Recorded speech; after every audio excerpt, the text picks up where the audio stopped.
పవన్ కళ్యాణ్ గారి విజయానికి నేనే దోహదపడ్డాను అని ఎవరన్నా అనుకుంటే అది వారి కర్మ.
పిఠాపురం జనసైనికులు, పిఠాపురం పౌరులు, పిఠాపురం ఓటర్స్ వీళ్ళిద్దరూ లేకపోతే మేము ఏమి చేసినా ఏం ఉపయోగం లేదు. సో మాలో ఎవరైనా ఇంకెవరైనా సరే పవన్ కళ్యాణ్ గారి విజయానికి నేనే దోహదపడ్డాను అని ఎవరన్నా అనుకుంటే అది వారి కర్మ, అంతకంటే ఏం చేయలేం. సో ఇక్కడ మన ప్రెసిడెంట్ పవన్ కళ్యాణ్ గారికి ఆయన గురించి చెప్పడానికి ఒక ఇంపార్టెంట్ విషయం చెప్పాలి. అది ఏంటంటే, మొన్న ఈ మధ్యన మా అమ్మగారితో మాట్లాడుతున్నప్పుడు మా కళ్యాణ్ బాబు గురించి ఒక మాట వచ్చింది. యాక్చువల్గా ఇక్కడ నేను ఒక అన్నగా మాట్లాడకూడదు, కానీ నేను ఒక పార్టీ జనరల్ సెక్రటరీగా మాట్లాడాల్సి వచ్చినా కూడా ఒక అన్నగా ఈ ఒక్క విషయం నేను చొరవ తీసుకుని మాట్లాడాలి. సో మా అమ్మని అడిగాను, అంటే ఆవిడ నాతో చాలా ఫ్రెండ్లీగా ఉంటుంది. ఆవిడని అడిగా, ఏదో మాటల్లో వచ్చింది, అమ్మ మమ్మల్ని అంటే ఏ తల్లి అయినా ఒక ఆడతల్లి ఒక స్త్రీమూర్తి బిడ్డను కనేటప్పుడు చాలా నొప్పులు పడుతుంది, అది ఒక పునర్జన్మ అంటారు. అలాంటిది నేను మా అమ్మని అడిగా, నేను పుట్టినప్పుడు ఏమన్నా పెయిన్స్ అనుభవించావమ్మా అని. మా అమ్మ అంది, నువ్వు పుట్టినప్పుడు నేను అనుభవించిన పెయిన్స్ భూమి మీద ఆడది అనుభవించలేదు, అంత కష్టం పెట్టేవాళ్ళు. అది మా అమ్మ చెప్పింది నా గురించి. సరే కళ్యాణ్ బాబు ఎలాగా అన్న, గొప్ప విషయం అంటే నేను షాక్ అయ్యా. వాడు పుట్టినప్పుడు నాకు పెయిన్ అనేది కొంచెం కూడా తెలియదురా, అలాగా నాకు పెయిన్ లేకుండా పెయిన్ ఇవ్వకుండా పుట్టాడు.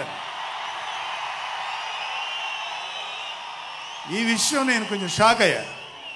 అదేంటమ్మా కనీసం పెయిన్స్ ఉంటాయి కదా, ఏమోరా నాకు ఏమాత్రం పెయిన్ తెలియకుండా పుట్టాడని.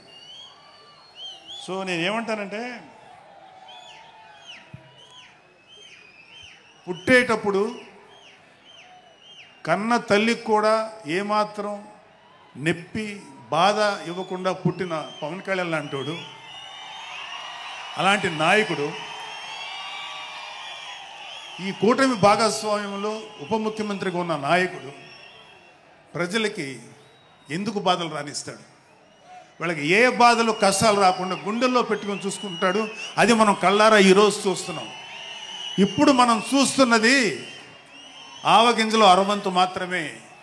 కూటమి భాగస్వామ్యంలో పవన్ కళ్యాణ్ గారి భాగస్వామ్యంలో జరుగుతున్న కూటమి ప్రభుత్వం పరిపాలన ఆవగింజలో అరశాతమే. ఇంకా చాలా ఉంది. ఇప్పుడు చూస్తుంది just tip of the iceberg. అద్భుతమైన పరిపాలన మనకు రాబోతుంది.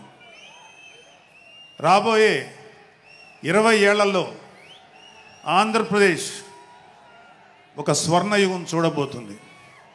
ఎందుకంటే ఎప్పుడో స్వాతంత్రం రోజుల్లో కొంతమంది మహానుభావులు పుట్టారు. అలాంటి వ్యక్తి ఈరోజు పుట్టడం, ఈరోజు మన ముందు ఉండటం మన అదృష్టం. అలాంటి వ్యక్తి దగ్గర పని చేయడానికి ఇగో ఈ స్టేజ్ మీద ఉన్న ప్రతి ఒక్కళ్ళం గర్వంగా ఫీల్ అవుతున్నాం. మాకు పదవులు వచ్చినా రాకపోయినా ఆయనకు సేవ చేస్తాం. నేనేమంటానంటే మీరందరూ తెలుసుకోవాల్సింది, మీరు పవన్ కళ్యాణ్ అంత గొప్పవాడు కండి, తప్పులేదు. రాకపోతే అంతగా అవ్వలేకపోతే ఒక గొప్పవాడికి అనుచరుడిగా మారండి, ఏదైనా మంచిదే. నేను ఆ పని చేశాను. రెండో పని, పవన్ కళ్యాణ్ గారు అంత గొప్పగా నేను అయ్యే దమ్ము లేదు, కానీ ఆయనకి అనుచరుడిగా మాత్రం నాకు అవకాశం ఇచ్చారు. అది నేను చాలా సంతోషపడతాను. ఎందుకంటే ఇవాళ కళ్యాణ్ బాబు లాంటి వ్యక్తి, ఇక్కడ ఉన్నటువంటి మా నాయకులు ఎవరైనా సరే, మేము చూస్తున్నది కేవలం ఒక జనరేషన్ కాదు, రాబోయే 3-4 జనరేషన్స్. అంటే మీరు, మీ పిల్లలు, మీ గ్రాండ్ చిల్డ్రన్ ఎంత మంచి ప్రపంచాన్ని చూడాలి, ఎంత మంచి జీవితాన్ని చూడాలి, ఎంత చక్కటి అవకాశాలు రావాలి అనేటువంటి ఆలోచనతోటే ముందుకెళ్తున్నాం. ఖచ్చితంగా రాబోయే 20 ఏళ్లలో ఇది జరిగి తీరుతుంది. పవన్ కళ్యాణ్ గారు ఒక జనరేషన్ కోసం కాదు, రాబోయే 2-3 జనరేషన్ల కోసం కూడా ఆలోచించగలిగేటువంటి గొప్ప నాయకుడు. ఇంకొక చిన్న విషయం ఏంటంటే,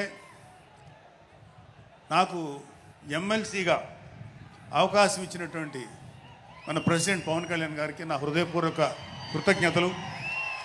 అలాగే నేను ఎమ్మెల్సీ కావటానికి నన్ను ప్రోత్సహించినటువంటి వ్యక్తులు, లేదా నేను ఎమ్మెల్సీగా ఉండాలని కోరుకున్న మీలాంటి ఎంతో అభిమానించే కార్యకర్తలు, అలాగే మా నాయకులు, ఆ రోజు నాకు సపోర్ట్గా వచ్చినటువంటి మా నాయకులందరూ, మనోహర్ గారు, రామకృష్ణ గారు, విష్ణుకుమార్ రాజు గారు, లోకేష్ గారు, వీళ్ళందరికీ కూడా నా హృదయపూర్వక కృతజ్ఞతలు.